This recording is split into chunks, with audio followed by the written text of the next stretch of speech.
fonctions polynômes. Bon, les fonctions polynômes, il y a pas en guise d'intro, c'est assez facile de donner un exemple de fonction polynôme, hein. Vous savez ce que c'est? C'est une fonction polynôme, c'est une fonction lorsqu'on utilise donc des puissances de x, hein, par exemple x puissance 4, x puissance 3, x au carré, x et puis une autre puissance de x qui est, x puissance 0, hein, donc je peux noter ça, tout simplement 1. On les multiplie par des scalaires, voilà. Donc là, par exemple, par -1 et là par -4, OK. Et puis là, par rien, hein, voilà, par exemple par 0, voilà, OK. Puis ensuite, on fait la somme de tout ça. Donc c'est les fonctions polynômes, c'est des, au niveau 0, je dirais que c'est des combinaisons linéaires de fonctions monômes ou de fonctions, alors je les appelle monômes dans ce contexte, mais c'est des fonctions puissance, alors attention, bien entendu, puissance entière, hein. Voilà. Hein, donc c'est pas, du x puissance 1/2, non, il y a pas. Il y a pas de division par une fonction de x, hein, donc ça, il y a pas non plus. Et puis il y a pas toute la catégorie des sinus, cosinus, exponentielles, parce que ce ne sont pas des fonctions polynômes. Il faudrait le démontrer, que ce ne sont pas des fonctions polynômes, et on le démontrera en exercice. Vous verrez, c'est assez intéressant. Alors ça, c'est un premier point de vue.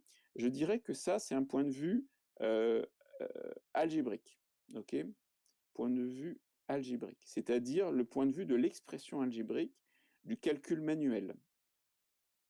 J'ai une expression algébrique, la voici, et puis je vais étudier mon expression algébrique, en tant que telle.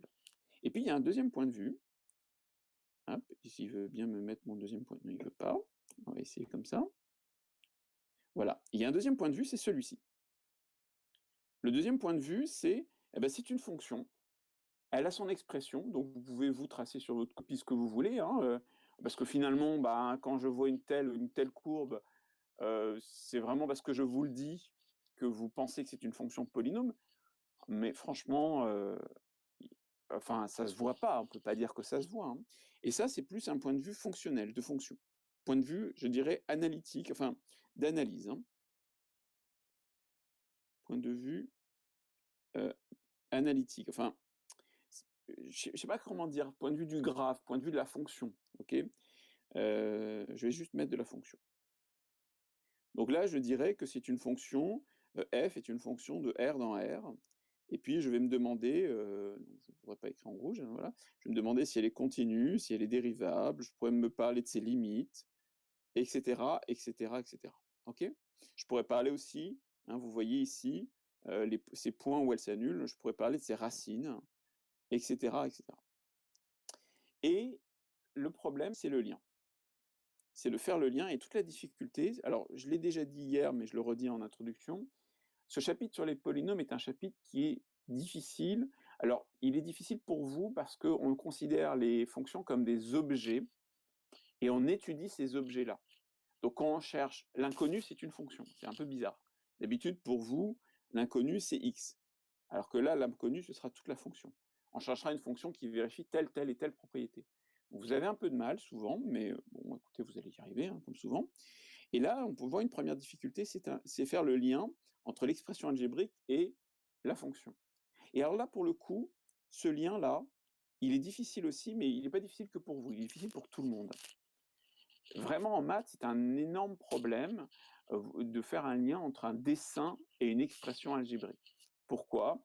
Eh bien parce que si à une expression algébrique correspond un seul dessin, je vous le remets, ne vous inquiétez pas, hein, si à une expression algébrique revient à une expression algébrique, je vais avoir un seul dessin, la réciproque est fausse. Je peux avoir plusieurs expressions algébriques pour le même graphe. Et comment me rendre compte que toutes ces expressions algébriques représentent le même graphe? Et bien ça, c'est difficile. Là, il y a des problèmes très, très difficiles à aborder là-dessus. Alors, oui, bien sûr, volontiers, hein, je peux vous donner un exemple. J'avais déjà donné cet exemple qui est très simple. Par exemple, si je prends x2 moins 1 sur x plus 1, par exemple, hein, d'accord? Alors ça, c'est pas quelque chose de difficile. Mais on peut aussi dire que x2 moins 1 sur x plus 1, bah, c'est x moins 1 facteur de x plus 1, voilà, sur x plus 1, et donc c'est x moins 1. OK? Alors maintenant, j'ai une question pour vous. Est-ce que, si je définis la fonction f de x égale x de moins 1 sur x plus 1, et si je définis la fonction g de x égale x moins 1, est-ce que f égale g? Voilà, ok. Hein, vous aviez compris ça? Non, non, parce que les domaines de définition sont différents. Par exemple. Ah, évidemment, si on les restreint au même domaine de définition, c'est-à-dire si on se limite à R privé de 1, il y a égalité, il n'y a pas de problème. Mais voilà, c'est quand même pas la même chose. Ce sont deux expressions algébriques par le calcul, j'ai envie de dire que c'est la même chose, mais en réalité, si je suis très rigoureux dans ma définition, c'est pas la même chose. Alors là, évidemment, l'exemple est très très simple, hein, mais si je vous donne un autre exemple, si je fais, bon, vraiment, mon exemple est bidon, hein. Je ne sais pas du tout où ça me mène, c'est vraiment pour vous écrire un truc. Voilà, plus 4, et puis juste après, je fais x5 moins 17x plus 9 divisé par x2 plus x plus 1. Voilà. Ben, je peux me demander si c'est pareil. Alors, là, la question est assez facile d'y répondre, mais avec des puissances plus élevées, ce sera peut-être pas aussi facile d'y répondre. En plus, il y a une autre difficulté avec les polynômes, c'est que, et ça, c'est quelque chose que les matheux aiment bien, c'est qu'on peut se poser des questions simples dont les réponses sont extrêmement difficiles. Par exemple, je peux me poser la question de savoir, est-ce que x5 moins 17x plus 9 a des racines? Alors, je peux me poser la question dans R, je peux me poser la question dans C. Je vous ai déjà parlé de ça, mais c'est vraiment quelque chose à savoir, c'est que il n'y a pas de réponse satisfaisante à cette question, en toute généralité. En toute généralité. Alors, vous pouvez prendre, il y a de très bons algorithmes qui peuvent vous permettre de trouver des racines, il n'y a pas de problème, hein. Vous pouvez mettre ça dans un ordinateur, il va vous dire s'il y a des racines, il va vous donner même la valeur à la précision que vous souhaitez, donc ça marche bien, mais ce sont quand même que des algorithmes, et un des problèmes des algorithmes, c'est qu'ils font des erreurs d'arrondi, et si votre polynôme a des racines extrêmement proches, avec une proximité inférieure à l'erreur d'arrondi, l'ordinateur les verra pas. Donc en fait, on a de bons algorithmes qui nous donnent des réponses en pratique satisfaisantes, hein. C'est pas un vrai problème, c'est un problème qui est tellement étudié qu'il est bien résolu. Donc on a un algorithme qui donne des réponses satisfaisantes, mais qui est quand même limité par le fait qu'on utilise une machine, et qu'une machine, c'est pas parfait. Okay, donc là, le problème des racines, c'est un vrai problème. Peut-être connaissez-vous cet autre problème? Existe-t-il, donc on cherche x, y, z, X, Y, Z, donc dans C ou dans R, hein, peu importe, mais je vais vous donner le problème historique appartenant à R3 tel que x puissance n plus y puissance n égale z puissance n. Z puissance n. N étant donné. Alors, pour n égale 2, c'est un problème vieux comme le monde, littéralement, vieux comme le monde, hein. On cherche x2 plus y2. Pardon, Paul, t'es en train de dire des bêtises.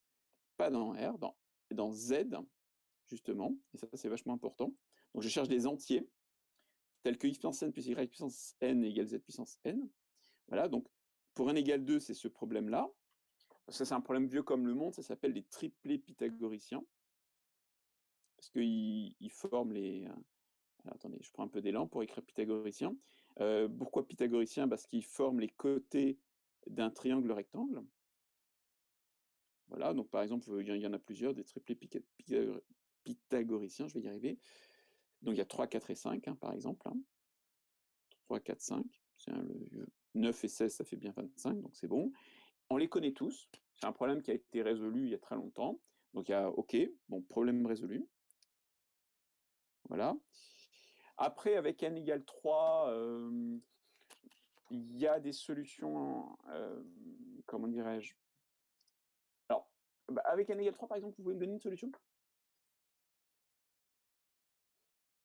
Avec n égale 3, vous pouvez me donner une solution?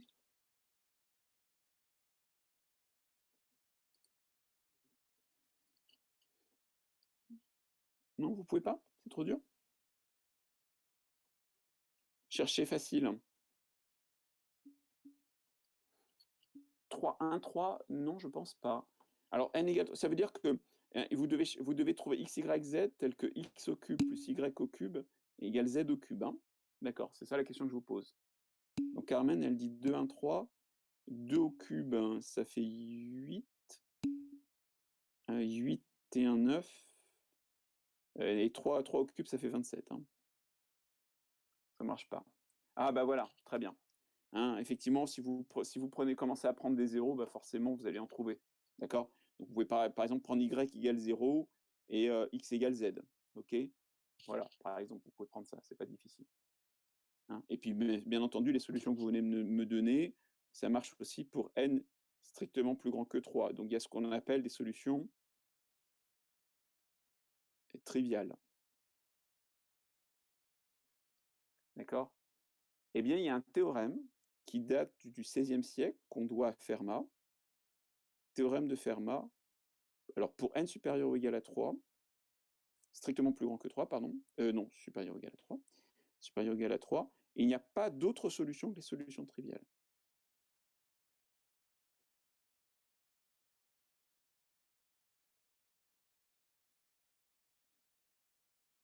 Vous avez probablement entendu parler de ce théorème, je pense, parce qu'il fait partie un petit peu de l'histoire des mathématiques. Et puis voilà, il y a une anecdote fameuse là-dessus, c'est que Fermat avait énoncé ce résultat-là dans un de ses livres. Non, pardon, il avait énoncé ce résultat-là dans la marge d'un de ses livres. Il y a un livre qu'il est en train de lire, et puis il écrit dans la marge, il commente un truc, il dit ah ben je pense, il y a ce résultat-là.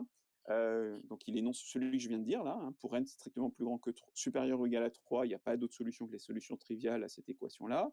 Et il écrit dans sa marge, j'ai trouvé une jolie démonstration, mais la marge est trop étroite pour que je puisse l'écrire.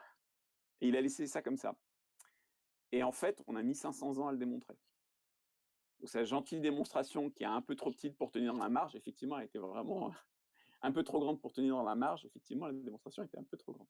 Donc on pense qu'en fait, la démonstration qu'il avait en tête était fausse probablement. Il avait oublié quelque chose.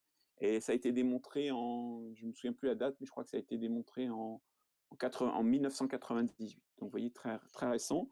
Et donc maintenant, le théorème a changé de nom. Il s'appelle le théorème de Fermat-Wiles. Wiles, le mathématicien anglais qui l'a démontré 500 ans plus tard. Donc vous voyez, ce problème-là que je viens de vous citer est un problème polynomial. Pourquoi on dit qu'il est polynomial? Ben, vous voyez, vous avez vos inconnus et vous utilisez les puissances de vos inconnus, donc des puissances entières et des combinaisons linéaires. Et vous voyez, ce problème assez simple, en fait, polynomial, ben, il a des, comment dire, une solution très difficile à trouver. OK? Donc ça, c'était un peu pour l'introduction. Alors dans ce chapitre, je vais me placer, je reviens un petit peu en arrière, sur le début de mon intro. Donc vous avez compris, il y a 2 points de vue. Il y a le point de vue, du calcul algébrique et le point de vue de l'analyse. Alors, dans ce chapitre, ce qui va se passer, c'est que je vais passer en permanence d'un point de vue à l'autre. Ça va un peu vous perdre, mais j'espère que quand vous me poserez des questions, les choses seront claires dans votre esprit. Je vais favoriser très nettement ce point de vue algébrique, parce que c'est un petit peu pour ça qu'on utilise les fonctions polynômes, qu'on étudie les fonctions polynômes dans un chapitre à part. C'est parce que, en tant qu'objet algébrique, c'est très intéressant. Pourquoi je parle pas trop du point de vue analytique? Tout simplement parce qu'on en a déjà parlé tout le restant de l'année. On a déjà fait les dérivés, les études de fonctions, etc., etc. On a fait de la dichotomie pour trouver les racines, on en a fait des tonnes. Donc je vais laisser un peu ça de côté, mais je parlerai, vous verrez, de dérivation, de racines, etc., etc. OK? Allez, je commence à passer en revue le ah, juste avant de finir, est-ce que vous avez un parce que vous utilisez les fonctions de polynômes, en physique et en chimie? Ah, et en biologie, pardon. En physique et en bio, un petit peu dans vos sciences plus expérimentales. À quel moment vous utilisez les polynômes? Ça vous dit quelque chose? En mécanique, oui, parce que c'est des solutions d'équations différentielles, hein, d'accord? Mais est-ce qu'il n'y a pas un autre endroit? Oui, c'est bien Lucien, oui, oui. Il n'y a pas un autre endroit où ça vous dit rien? Ah non, dans les oscillations, je pense pas. Ça m'étonnerait. Dans les oscillations, les solutions générales sont des cosinus, des fonctions, cosinus et sinus, hein. Plutôt des non, la désintégration atomique, c'est l'exponentielle décroissante. C'est intéressant ce dont vous me parlez là. Très, très intéressant, bravo, hein. Effectivement, en mécanique, donc c'est un objet dans un champ de pesanteur, hein. Hop, voilà, champ de pesanteur. Et le mouvement, eh bien, le mouvement, c'est une grosso modo, c'est des paraboles, OK? De la désintégration atomique, c'est vraiment l'exemple typique de la fonction exponentielle, exponentielle moins t sur tau, d'accord? Alors là, Chloé, je ne sais pas, je peux pas répondre. Là, je suis pas mauvais en physique, mais alors en chimie, je suis largué. Les phénomènes oscillatoires, effectivement, quelqu'un de meilleur que moi en chimie peut répondre à Chloé et dire si l'énergie d'activation, c'est bien des fonctions polynomiales. Typiquement, les oscillations, c'est du cosinus oméga t.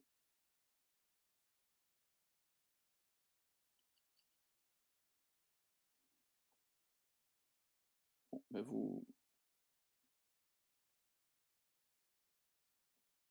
je suis content que vous me citiez tout ça parce que ça, vous voyez que étudier les fonctions, ça vous sert, hein. Non, je pensais à quelque chose en fait que vous faites, peut-être, sans vous en rendre compte. Quand vous faites votre TP et vous avez vos mesures, voilà, hop, et vous placez vos points, toc, toc, toc, toc, toc, voilà. Et puis, vous faites, je ne sais pas comment Excel appelle ça, une courbe de tendance. Ah bravo Manon, c'est ça, hein. Alors c'est du vocabulaire Excel, hein, c'est pas du tout du vocabulaire, scientifique, hein, donc Excel appelle ça une courbe de tendance. Et donc en fait, ce que fait Excel, le terme exact, ça s'appelle alors il y a 2 termes, je vais les utiliser, ça s'appelle de l'interpolation. Alors, qu'est-ce que c'est l'interpolation?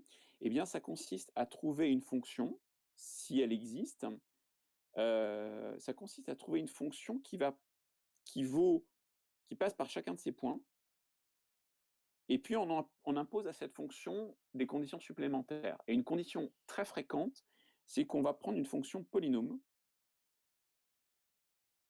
Alors ici, vous avez 1, 2, 3, 4, 5 points et donc on va prendre ici une fonction de polynôme de degré 5.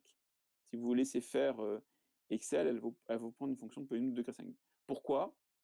Non, pardon, 5 points, donc polynôme de degré 4. Pardon, j'ai dit 5, mais c'est 4. Pourquoi? Eh bien parce qu'on sait qu'il existe une solution et on sait qu'il en existe une seule. Et Excel va vous trouver quelque chose. Voilà. Ça peut être un truc comme ça, par exemple. Alors après, voilà, comme ça. OK? Alors, à quoi sert l'interpolation? L'interpolation, ça consiste à essayer de prédire ce qui va se passer entre 2 points, hein. L'interpolation permet de prédire, enfin, d'évaluer plutôt que de prédire. Et quand je dis permet, non, c'est même pas permet, c'est, tente, parce que, on n'en sait rien au fond, hein. Tente d'évaluer, ce qui se passe entre 2 points. C'est pour ça interpolation.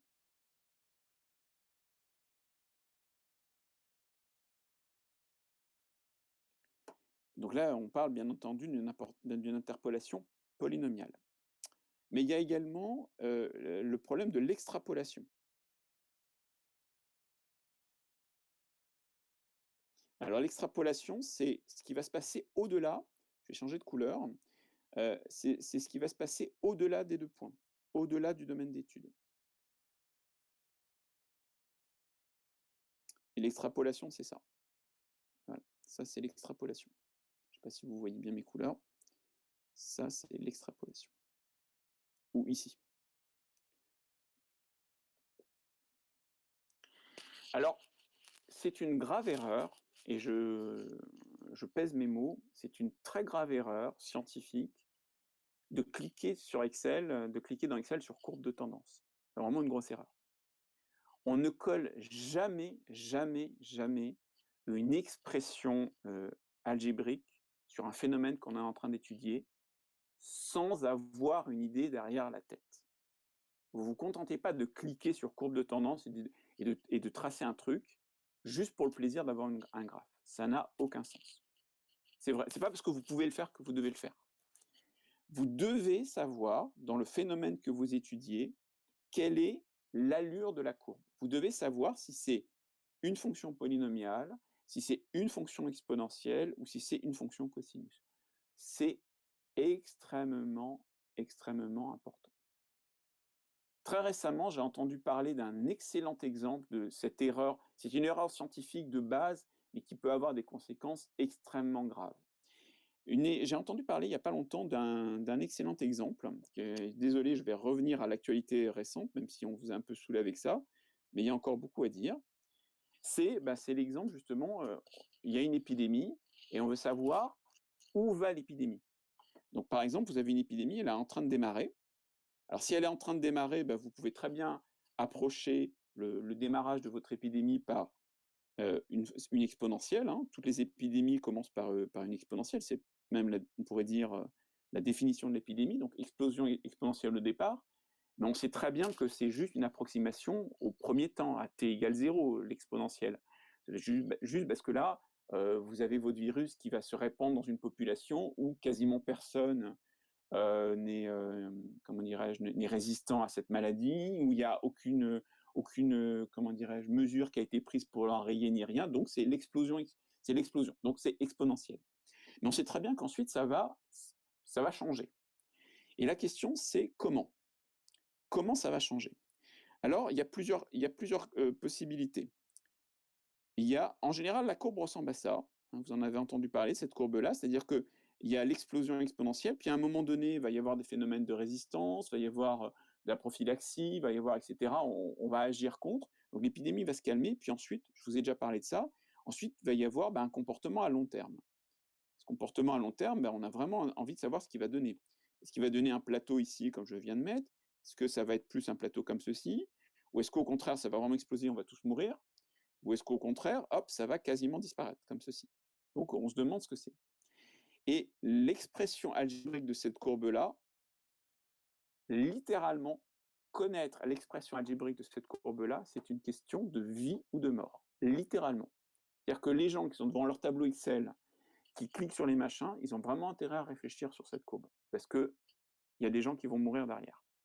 Et il y a un excellent exemple qui a été donné récemment, c'est que quand l'épidémie de sida, dans les années 1980, est apparue, alors déjà pour des raisons, parce que c'était les populations uniquement homosexuelles qui étaient touchées, c'était des gens qui, comment dirais-je, qui avaient des comportements moraux qui à l'époque étaient vus comme déviants, etc. Donc globalement, les pouvoirs politiques s'en sont pas occupés.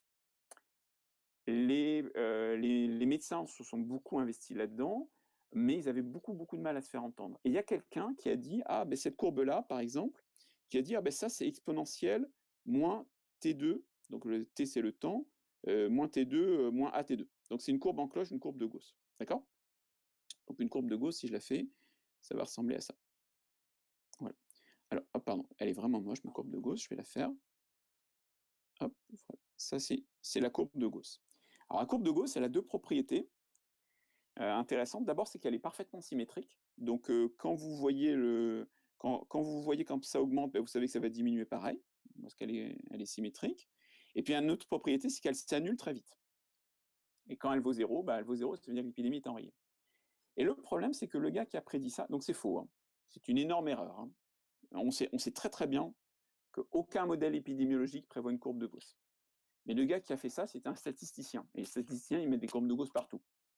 Donc il a dit, je pense que c'est une courbe de Gauss, et il a trouvé une courbe de Gauss qui colle assez bien à ces points. Voilà. Il a publié son papier, et les politiques qui voulaient dévaloriser la lutte contre le sida, ils ont adoré ce papier, ils l'ont pris. Et ils ont dit, de toute façon, l'épidémie va disparaître dans 5 ans, et puis elle fera, je dis un chiffre, 40 000 morts. Donc elle en a fait, bien entendu, juste aux États-Unis, hein. Elle en a fait, je crois, 150 ou 200 000, hein, donc c'est vraiment une grosse épidémie quand même, hein. Donc voilà, et donc ce type s'est trompé, on l'a écouté, et à cause de ça, on n'a pas pris la mesure de l'épidémie.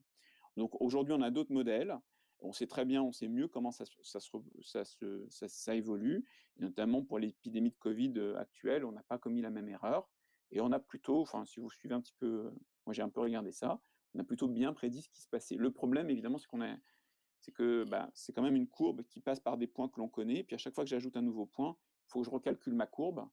Donc un jour, je vais dire, ah oui, ça va disparaître dans un mois, puis après les chiffres changent, et non, ça va peut-être pas disparaître dans un mois, peut-être dans deux. et puis, ah non, peut-être dans 20 jours. Enfin, vous voyez, c'est un peu stressant quand même. Voilà, bon, c'était un peu pour vous parler de ça. Donc, les polynômes, je reviens à mes polynômes, bah, ils sont très utilisés pour l'interpolation ou pour l'extrapolation. Ils sont peu utilisés pour l'extrapolation, parce que les polynômes ont cette propriété de toujours tendre vers l'infini. Donc l'extrapolation, bah, les phénomènes qui tendent vers l'infini, il y en a pas beaucoup, il y en a pas, quoi. Alors que l'interpolation, c'est pas mal, parce que globalement, entre 2 points, ils restent très sages, hein, et donc pour l'interpolation, on les utilise, mais on évite d'utiliser des polynômes de haut degré parce que ça ne correspond à il y a aucun phénomène qu'on étudie aujourd'hui, qui correspond à des polynômes de haut degré. En général, c'est des polynômes de bas degré, degré 2, 3, mais rarement plus. Après, ça a pas de sens.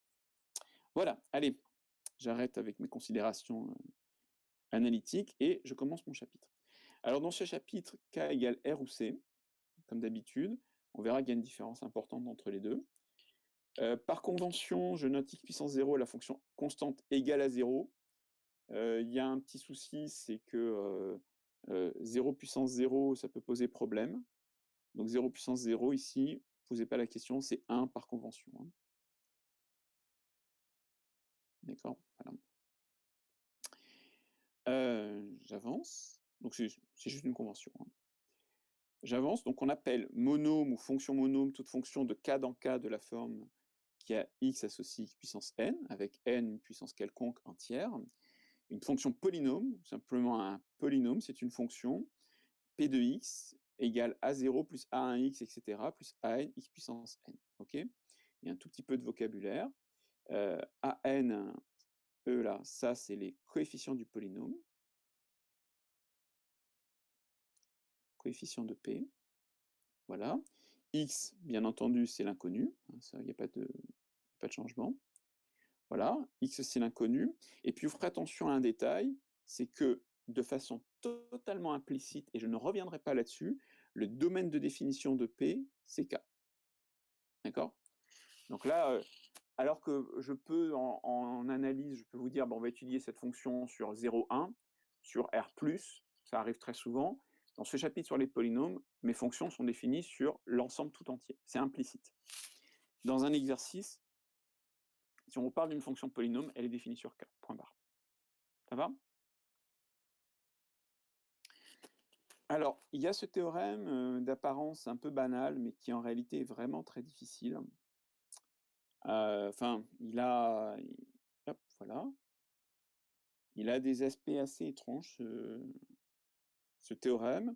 Alors, c'est le théorème qui fait le lien entre les deux points de vue. Je vais faire une démonstration. Alors, les coefficients du polynôme nul sont tous nuls. Donc la situation est la suivante. Soit P, donc une fonction de k dans k. Alors, vous allez voir, je vais tout mélanger, hein. Fonction de k dans k, dont on sait qu'elle est polynomiale. On sait que, on suppose, on part de, on suppose vrai, on suppose que pour tout x appartenant à k, p de x égale 0. Donc c'est ce qu'on appelle le polynôme nul. C'est-à-dire, c'est le polynôme qui, évalué partout, vaut 0. Ça va? Et on va chercher ses coefficients. Donc on écrit, parce que c'est une fonction polynôme, on écrit p de x égale an x puissance n plus an-1 x puissance n-1 plus, etc., etc., plus a1x plus a0. Et le but, c'est de démontrer qu'en réalité, tous les coefficients valent 0. Voilà, c'est le but. C'est ce que je veux essayer de démontrer. Montrons que A0 égale A1 égale, etc., égale AN égale 0.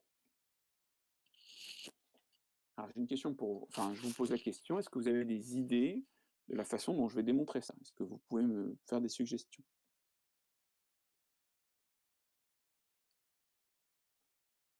Je vous écoute.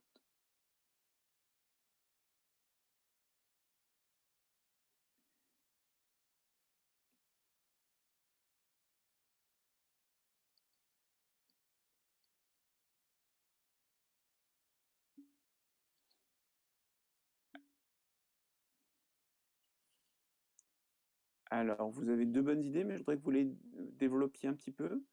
Axel, qu'est-ce que vous me proposez, comme en algèbre, comme vous dites? Et Morgane, vous voulez factoriser par quoi? Puis si les autres, vous avez d'autres idées, je suis intéressé aussi.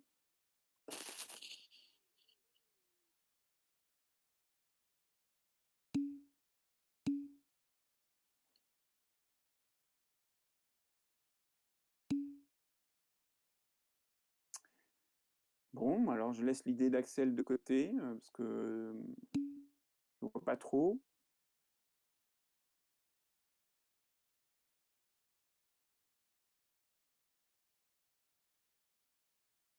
Mmh, je pense pas, Chloé, que ça fonctionne votre idée, c'est-à-dire que vous voudriez trouver une valeur de X pour lequel, ce polynôme est non nul, en fait. Mais le problème, c'est qu'il faudrait trouver X, en fonction des A0, A1, AN-1, AN. Alors je pense que c'est possible, mais à mon avis, ça me semble assez complexe comme idée. Je pense qu'il y a des idées plus simples à mettre en place. Et c'est pas mauvais comme idée, hein, même intéressant, mais bon. On en suppose un non nul et on va démontrer que, oui, attendez, je vois si c'est, heu, bon, moi j'aime bien l'idée de la limite, en fait. Non, ça je pense pas que ce soit la peine de supposer pair ou impair. J'aime bien l'idée de l'ennemi de Morgane, c'est de dire: «Attendez, Morgane, elle veut faire comme ça,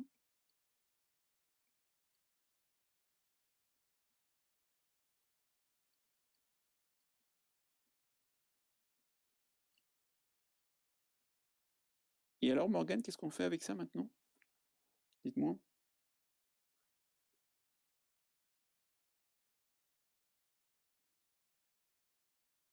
Et les autres, vous avez pas dit? Parce qu'il y a une idée, il y a une autre idée très simple, hein, moi que je trouve très sympa, hein. Si les coefficients sont non nuls, eh bien X est forcément nul. J'ai pas compris.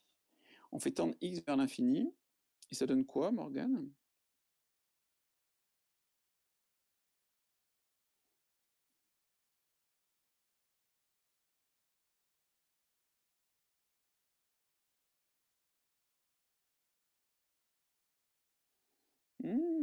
Je pense que oui, vos idées sont pas mauvaises. Ça donne infini fois AN et donc du coup, faut supposer AN non nul. Ah voilà, merci Alice. Je préfère cette idée-là, si ça vous dérange pas. Vous allez voir pourquoi. Vous allez voir pourquoi. Parce que j'ai un petit souci, vous allez le comprendre dans un instant. Effectivement, pour moi, la 1re idée, c'est de faire P de X, P de 0, pardon, et vous pouvez remarquer que P de 0, bah, c'est A0 d'une part, et c'est 0 aussi, hein, donc on a A0 égale 0. D'accord?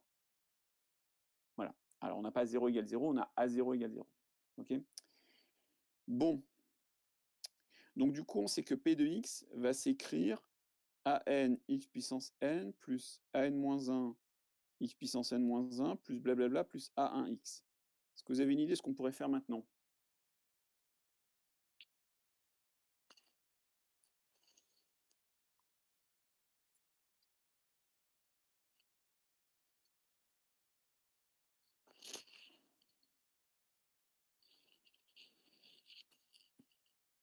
Vous allez comprendre,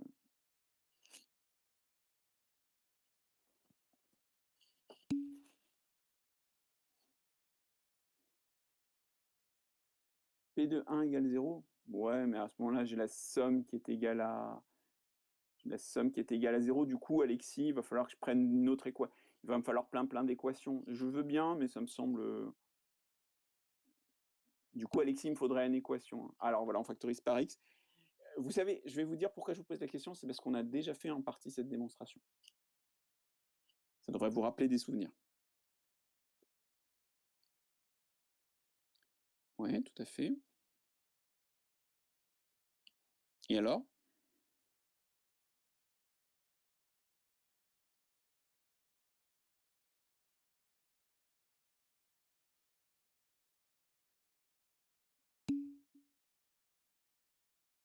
pas tout de suite. On va pas faire ça, parce qu'il y a le... Ouais, c'est ça, voilà. En fait, on va faire P de x sur... Alors, il y a un petit souci, c'est qu'on va devoir supposer x non nul, quel que soit x appartenant à k étoile. Vous avez P de x sur x qui est égal à an x puissance n moins 1 plus etc. plus a1. Et à ce moment-là, je vais faire la limite quand x tend vers 0. Alors maintenant, j'ai un souci. On veut faire la limite quand x tend vers 0. Alors moi, j'ai un souci. Voilà, c'est ça. Hein. Voilà, tout à fait. Hein. C'est l'idée. C'est l'idée. Alors maintenant, j'ai un souci. J'ai un souci, c'est que je suis obligé de faire la limite quand x tend vers 0 parce que j'ai supposé que x est non nul ici. Voilà. Mais le problème, c'est que n'oubliez pas que je suis dans R ou dans C. Et dans C, je ne vous ai pas parlé de limite. Parce que la limite dans C, elle est un peu compliquée. Alors, c'est pas grave du tout. Vous allez voir, on va s'en sortir très très bien grâce au module. On va faire une petite transformation. Comme je suis dans C et que je n'ai pas de limite dans C, et je vous le mettrai en vert, vous inquiétez pas. Je vais prendre le module, que vous pouvez voir comme une valeur absolue. Voilà. Ça, c'est égal à la valeur absolue de ce truc-là. Et d'après l'inégalité triangulaire, ça fait... pardon. Hop. Voilà. Donc, c'est la valeur absolue de an x puissance n moins 1 plus, etc., plus a1. Et donc, c'est inférieur ou égal à module de an x puissance n moins 1, comme ça, plus, etc., plus module de a1. C'est l'inégalité triangulaire. Alors, pourquoi je fais ça? Eh bien, parce que maintenant, hop, maintenant, je peux quoi? Qu'est-ce que je veux faire? Ben, je peux faire tendre x vers 0. Voilà. Je peux faire tendre x vers 0 parce que j'ai des nombres réels. Bon, voilà. C'était mon moment de rigueur, mais c'est pas si rigoureux que je pensais. Bon, c'est pas grave. On fait tendre x vers 0. Bon, c'est pas hyper rigoureux parce qu'il faudrait que je vous parle un petit peu des limites en 0 dans C, mais il n'y a pas de... C'est juste que je ne l'ai pas fait dans le cours, mais il n'y a pas de problème mathématique derrière. C'est juste que c'est un petit peu hors programme et donc ça m'embête. Mais c'est tout, c'est pas très grave. Hein. On fait tendre x vers 0, donc on a bien des expressions réelles. Hop. On a bien des expressions réelles. Alors ce qui m'embête, c'est que ma variable x est quand même complexe. Hein. Voilà. Et donc du coup, bah, qu'est-ce que je vais me retrouver? On trouve... Alors à gauche, j'ai module de A1 et à droite... pardon, qu'est-ce que j'ai fait moi? Excusez-moi, je me suis trompé. J'ai voulu essayer de jouer d'astuce. Bon, excusez-moi, je me suis un petit peu trompé. J'ai voulu rester dans le cadre du programme et du coup, je me suis pris les pieds dans le tapis et je me suis cassé la gueule. Donc, c'est pas grave. Je vais changer juste une chose, voilà. Et ça, je vais le rayer. Hop. Ça aussi, je raye. Donc, je fais tendre x vers 0 dans R ou dans C. Voilà. Désolé. Hein. Je vais faire du hors programme, mais c'est pas très grave. Et on trouve quoi? On trouve 0 égale à 1. Voilà. OK. Donc excusez-moi, j'ai rayé ce que vous devez rayer, puis maintenant je vais l'effacer comme ça. Dans les notes de cours, ce sera nickel.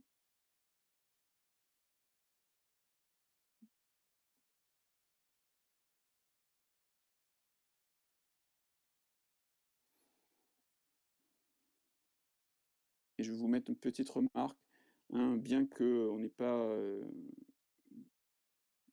qu'on n'ait pas vu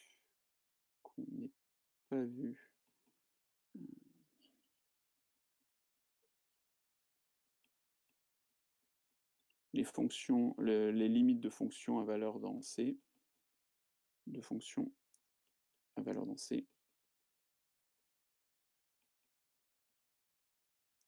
Alors, le passage à la limite en x, ce calcul de limite ne pose pas de problème. Hein. Ce calcul de limite ne pose pas... Enfin, on n'a pas vu, mais ce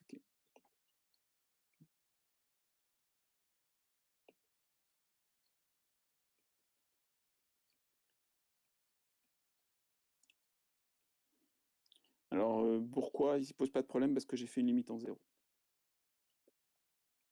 Voilà. En plus l'infini, ça pose un problème parce que dans R, quand vous faites la limite en plus l'infini, c'est comme ça est dans une direction. Ce qui vous arrive, Morgan? Heu, dans R, la limite en plus l'infini pose pas de problème. Dans C, la limite en l'infini, bah, je sais pas, elle peut être n'importe où. Oui, c'est pas grave. C'est la première fois. Le premier chat de l'année en chat. Bon, voilà, donc c'était mon petit moment de rigueur, mais ça n'a pas été une brillante réussite. Ça devrait vous rappeler des souvenirs parce que on a fait la même démonstration avec les développements limités. Sauf que les développements limités, on avait pris, avec, k égale r. C'était uniquement dans le cas réel. Là, j'ai essayé de faire le cas dans C, c'était pas très rigoureux, je suis désolé. Bon, mais c'est pas grave, j'assume, le manque de rigueur sur ce point-là. Une limite en zéro, c'est pas compliqué. OK, j'avance? Du coup, et c'est ça qui vous a peut-être rappelé des souvenirs. Hop, excusez-moi, je suis là.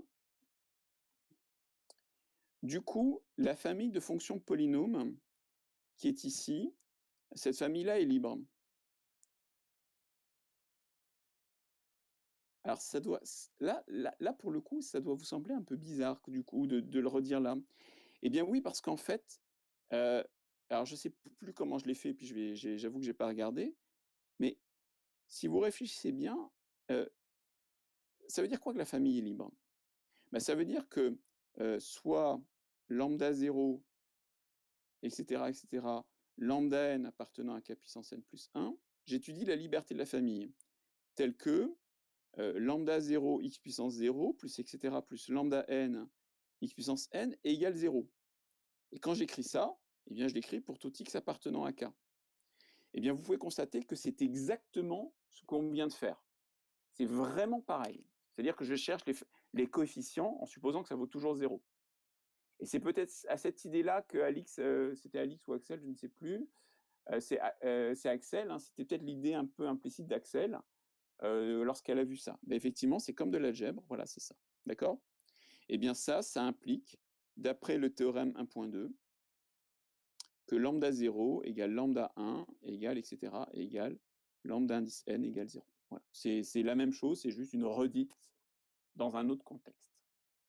Et donc la phrase suivante est une espèce de justification. Cette famille étant bien sûr génératrice, c'est donc une base de k n de x. Voilà. Donc c'est une redite. Hein. Et du coup, une autre redite, mais pareil, hein, c'est le théorème fondamental sur les polynômes.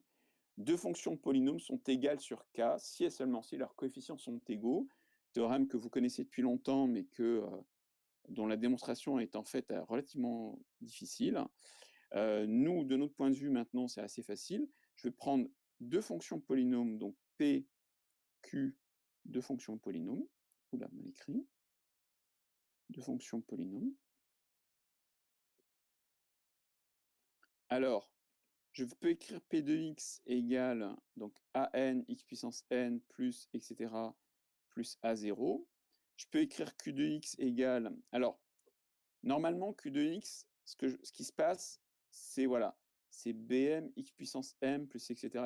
plus b0. Donc, j'ai pas forcément n égale m. Mais ce que je peux faire, c'est pas un problème, je peux compléter éventuellement en mettant d'autres coefficients ici, voilà, qui valent éventuellement 0. Donc je peux supposer que je démarre à la même puissance. Bon, c'est pour les gens que ça aurait embêté. Ok. On suppose que les fonctions sont égales. On suppose que pour tout x appartenant à k, p de x égale q de x. Et on veut montrer que les coefficients sont égaux. Ben, c'est facile. On a donc p de x moins q de x égale 0. Et on a donc soit pour tout x appartenant à k, c'est parti, an moins bn x puissance n, plus an moins etc., etc., plus a0 moins b0 égale 0. Voilà. Bon, ben, d'après le corollaire, d'après le théorème 1.2, eh bien, je peux en déduire que an moins bn égale 0, an moins 1 moins bn moins 1 égale 0, enfin, vous avez compris, hein, etc., etc., et A0 égale 0. A0 moins B0 égale 0. Ce qu'il fallait trouver. Hein, ça, je viens bien de prouver que les coefficients sont égaux. OK. Alors, je l'appelle théorème fondamental sur les polynômes, parce que cette unicité des coefficients, on va beaucoup l'utiliser. On l'a déjà beaucoup utilisé. OK. Et ça, c'est assez remarquable. C'est tout à fait typique des fonctions de polynômes. D'autres fonctions n'ont pas la même propriété. Vous en connaissez notamment, hein, remarque, cette propriété est typique. Il y a d'autres familles de fonctions qui l'ont aussi, hein, c'est pas la seule, mais est typique des polynômes. C'est pas caractéristique, ça caractérise pas l'ensemble des polynômes. Mais c'est vraiment la propriété qui fait qu'on utilise beaucoup les polynômes. Hein. Propriété typique des fonctions polynômes.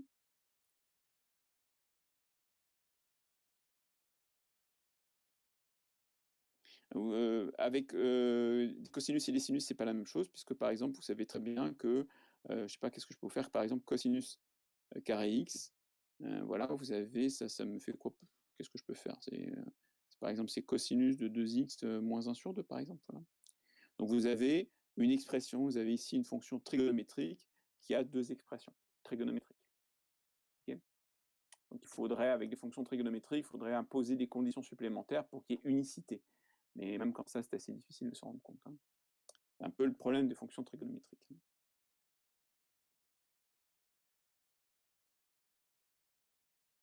Ça va, des questions?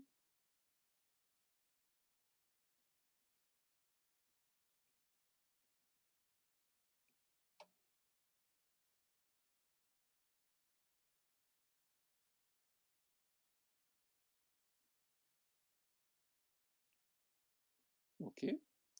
Donc voilà, c'était le début, c'était, je dirais, l'introduction. Qu'est-ce qu'une fonction polynôme et quelle est la propriété la plus intéressante? Bah, c'est celle-ci.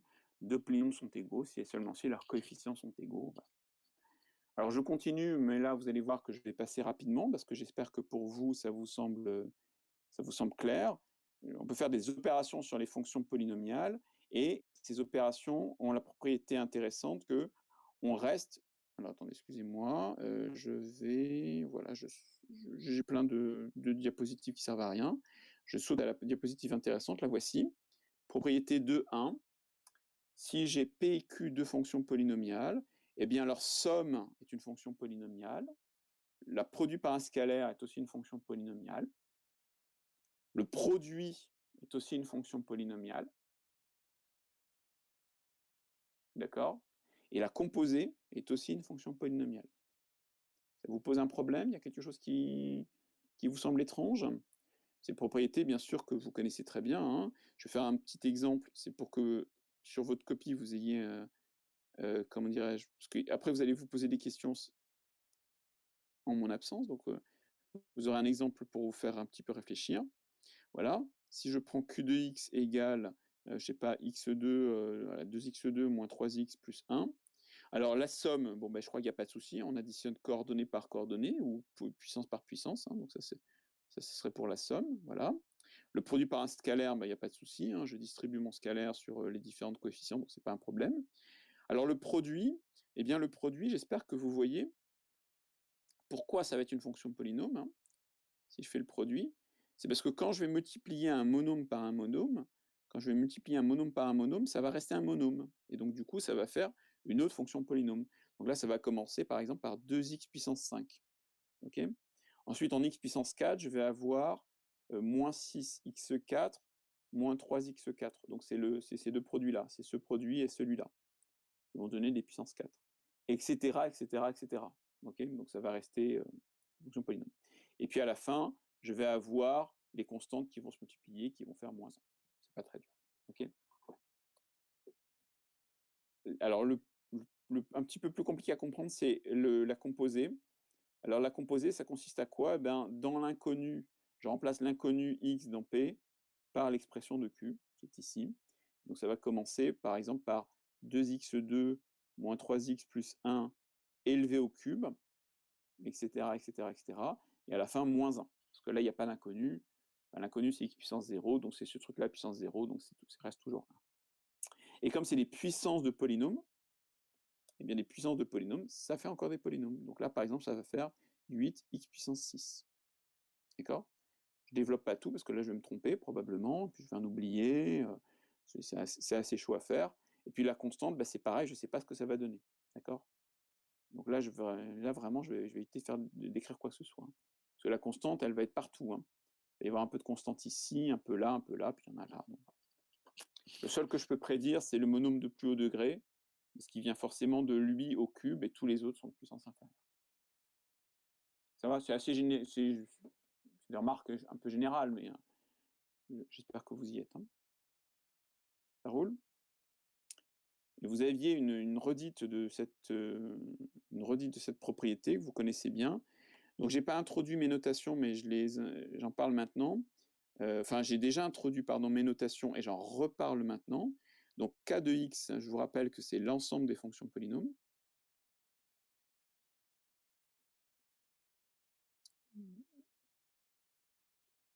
Au cas où vous ayez un doute. Donc, on met entre crochets x l'inconnu. Voilà. Donc c'est une façon de fixer les notations pour l'exercice, l'énoncé ou l'étude, hein. On peut mettre du grand X, hop, c'est pas ce que je voulais faire. Là, on peut mettre du grand X si vous voulez.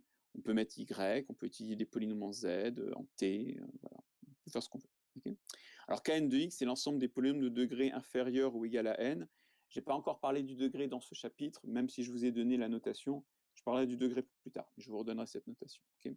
Et donc, on vient de voir que ce sont des espaces vectoriels, puisqu'ils sont stables, des sous-espaces vectoriels de l'ensemble des fonctions, puisqu'ils sont stables par l'addition et la multiplication par un scalaire. Une dernière opération qu'on fait avec les polynômes, et je vais vous expliquer pourquoi cette fois-ci, contrairement à d'habitude, je vais considérer ça comme une opération et pas comme... Avant, la dérivée, si vous voulez, c'était une affaire de limite, de taux d'accroissement, je disais que c'était dérivable, blablabla.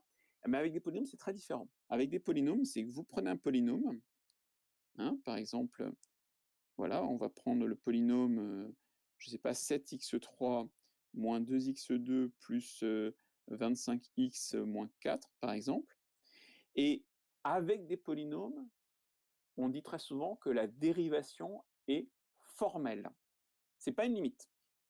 C'est juste que, hein, dérivation formelle, c'est juste qu'à ce polynôme-là, je vais en associer un autre.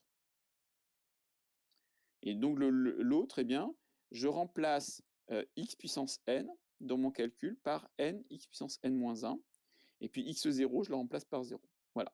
C'est ça la dérivation formelle. Okay, donc ici, ça va faire 21x2 moins 4x plus 25. Alors, je pense que ça ne vous semble pas du tout évident ce qui vient de se passer. Ou alors ça vous semble trop évident, je ne sais pas.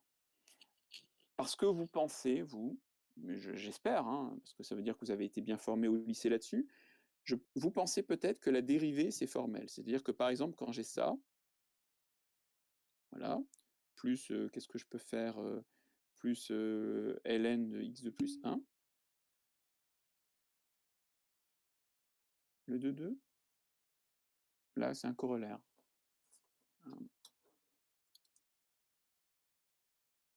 M'étonnerait, mais on peut regarder ensemble. Alors, vous n'avez pas le 2,2 sur... Ah, d'accord. Ah oui, du corps, ok. Ok, bon. Alors, donc du coup, ça va, les numérotations sont modifiées. D'accord. Donc on va l'appeler corollaire 2,1, lui. 2,1b, pardon, mettre en rouge.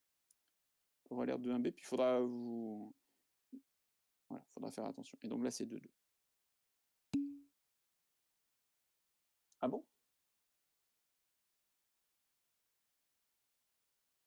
Non. Donc là, quand même pas, là. Je suis pas d'accord.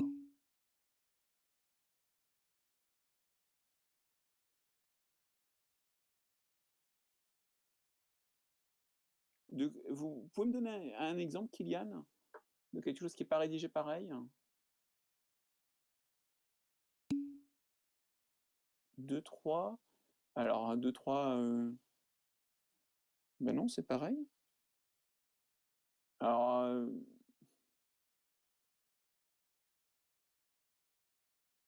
il faudrait bah, écoutez, je regarderai ce qu'il y a sur Classroom, mais moi, le ah oui, voilà, c'est bon. Moi, le résumé que j'ai là sur mon ordi, je suis en train de le comparer au diaporama. Oui, c'est juste décalé. Bon, voilà, c'est juste décalé, hein, c'est tout. Alors je reviens sur mon affaire de dérivation formelle. Vous, normalement, si vous avez un peu appris, un peu par cœur le cours de terminale, quand vous dérivez, une fonction, vous avez juste appris par cœur la dérivée. Vous dites: «Ah ben, quand je calcule la dérivée de cosinus, je remplace par moins sinus. Quand je calcule la dérivée de exponentielle 2x, je remplace par 2 exponentielle 2x». Hein, vous avez appris ça vraiment comme des formules à appliquer. Alors c'est très bien, vous connaissez votre truc, mais il faut jamais oublier que derrière, caché, c'est un calcul de limite, c'est un calcul compliqué de limite. Calcul de limite. Mais en fait, c'est caché. C'est tellement, on l'oublie, et puis on passe en mode automatique et on fait notre calcul de dérivée. OK. C'est pas grave, c'est une très tout le monde fait ça, hein, il y a pas de problème, mais derrière, c'est un calcul de limite. Alors ici, c'est pas caché. Avec les polynômes, il y a rien de caché, c'est vraiment une dérivation formelle, hein. C'est-à-dire qu'il y a pas de calcul de limite cette fois. Alors pourquoi je dis ça? Eh bien parce que, n'oubliez pas qu'une fonction polynôme, heu, donc un polynôme est aussi peut être défini de C dans C.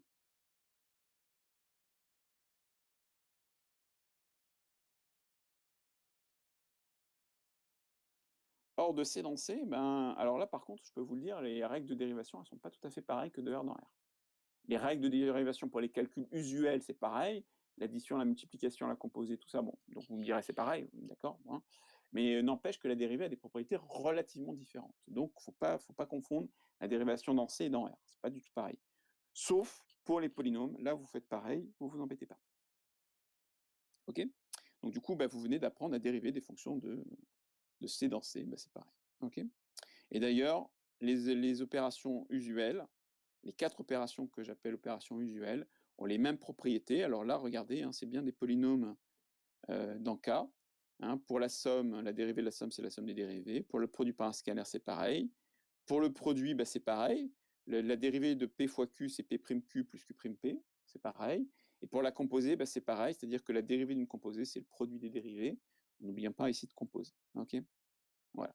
Et donc, toujours ma remarque, hein, vrai aussi, hein, remarque, un vrai donc, même si P et Q sont un coefficient dans C, sont dans C de X.